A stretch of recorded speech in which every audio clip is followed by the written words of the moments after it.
जय हिंद दोस्तों, आज हम सीखेंगे जीएसटी क्या है, जीएसटी एन क्या है, जीएसटी इनपुट क्या है, जीएसटी आउटपुट क्या है, टाइप्स ऑफ जीएसटी। जैसे कि आप यहाँ पे देख रहे हैं, मैंने यहाँ पे देखो बताया है कि अगर आप देखते हैं जीएसटी दो तरह की होती है। कितने तरह की होती है? दो तरह की होती है, डायरेक्ट टैक्स और इनडायरेक्ट टैक्स। डायरेक्ट टैक्स वो होते हैं, सरकार ने डायरेक्ट टैक्स में कोई भी बदलाव नहीं किया है, जो पहले से आ रहे थे वही आपके टैक्स हैं। जैसे इनकम टैक्स, गिफ्ट टैक्स, ये जितने प्रकार के टैक्स हैं, डायरेक्ट टैक्स में कोई भी सरकार ने बदलाव नहीं किया है। सरकार ने बदलाव इनडायरेक्ट टैक्स में किया है। इनडायरेक्ट टैक्स 17 प्रकार के पाए जाते हैं, जैसे कस्टम ड्यूटी टैक्स, जैसे service tax, sale tax. Indirect tax को मिलाकर ही हमारा बना है एक GST tax, goods and service tax, goods and service tax. जैसे इनडायरेक्ट टैक्स वो होते हैं जिनपे हम माल को खरीदते हैं, मतलब खरीदना, परचेज करना, बेचना, सेल करना। परचेज और सेल पे इनडायरेक्ट टैक्स लगाए जाते हैं। जैसे मैंने यहाँ पे आई होप मान लीजिए मैंने 20 लाख रुपए का कुछ परचेज किया, तो उस पे हमारा टैक्स 20 लाख रुपए पे लगे। अगर हमारी रुपए का माल हमारी दुकान में होना चाहिए तभी जीएसटी देना पड़ेगा, अन्यथा जीएसटी देने की कोई जरूरत नहीं है। यूनिट टैक्स, अगर आप किसी चीज को किसी दूसरी जगह भेजोगे तो उसे वहां पे आपका स्टेट टैक्स या यूनिट टैक्स लगाया जाएगा। अगर आप किसी टैक्स को अगर दूसरे राज्य में भेजोगे तो यहाँ पे टैक्स आईजीएसटी लगता है। कौन सा टैक्स लगता है?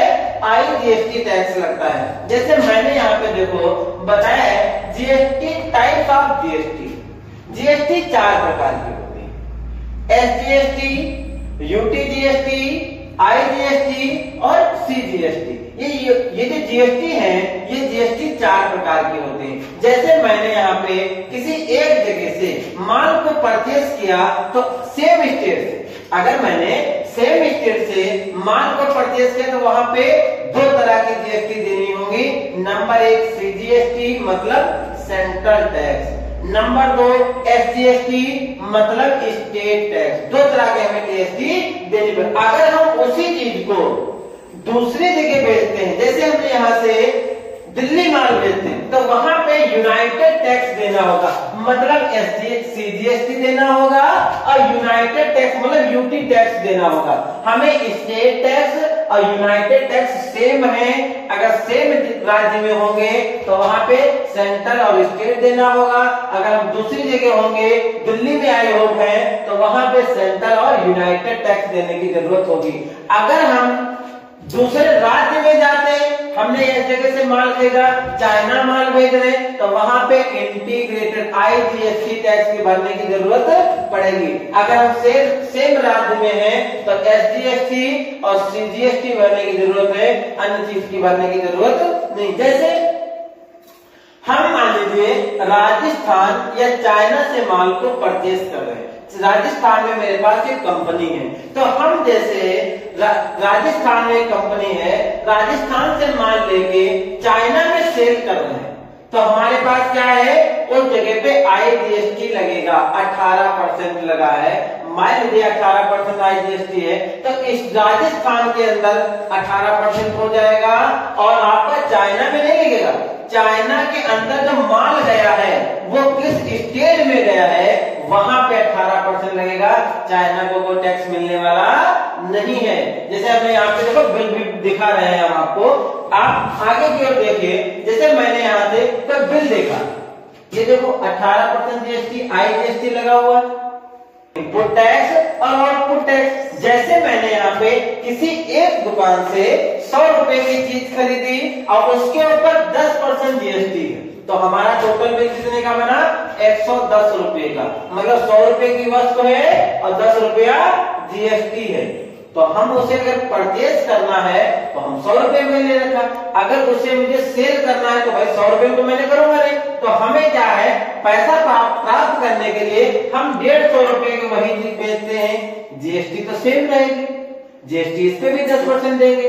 तो क्या है, जो हमने 100 रुपए में वस्तु ली थी आज हमने उसी चीज को 150 रुपए की बेच दी है, उस पे भी जीएसटी लगाया गया तो उसकी जीएसटी 15 रुपए हुई, मतलब 165 रुपए का हमने सेल किया है। तो 10 रुपया परचेज किया तो तब जीएसटी था, अब 5 रुपया हमने सेल कर रखे उस पे 15 रुपए। तो जो हमने, आप समझ लीजिएगा, जब हम माल खरीदते हैं उस पे हमारा 10 रुपया टैक्स लगा था, जब हमने माल को जब हम सेल करते हैं तो उसी चीज का माल का टैक्स बन गया 15 रुपए। तो हमें 15 रुपए फिर से नहीं देने हैं, हम पहले ही उस माल का 10 रुपए पे कर चुके हैं और 5 रुपए हमें देने हैं। तो 10 वो 5 ये मतलब 15 रुपए देने। आई होप समझिएगा। हमें देखना है जीएसटी इन क्या है, जीएसटी आइडेंटिफिकेशन नंबर। जीएसटी इनका number full form GST identification number. जैसे हमें पास जब हम जीएसटी लेते हैं तो मुझे यहाँ पे एक आईडी मिलती है, आईडी के अंदर 15 डिजिट का आईडी नंबर होता है। कितने डिजिट का होता है? 15 डिजिट का आईडी नंबर होता है। आगे के जो 2 अंक होते हैं वो हमारे स्टेट पे डिपेंड करते हैं। जिस हम स्टेट का, जैसे हम क्या करते हैं, अपने यहाँ का है तो कंट्री कोड मोबाइल का है 91+।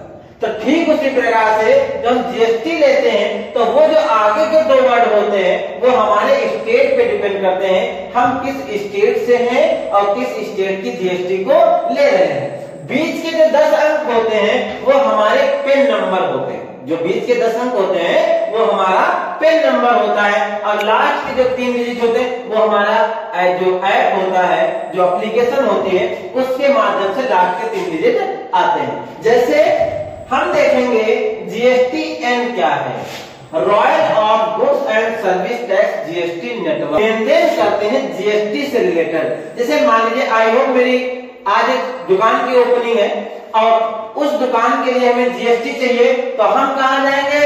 Royal of goods and service tax network पे जाएंगे और अपने जीएसटी का रजिस्ट्रेशन करेंगे, और जीएसटी से रिलेटेड जो भी लेन देन होगा वो हमारे इस जीएसटी एन में इंटर होगा। जो भी किसी भी प्रकार का जो जीएसटी का लेन देन है वो जीएसटी एन के अंदर इंटर किया जाता है। हम समझ सकते हैं कि आप लोग समझ गए होंगे कि जीएसटी क्या होता है।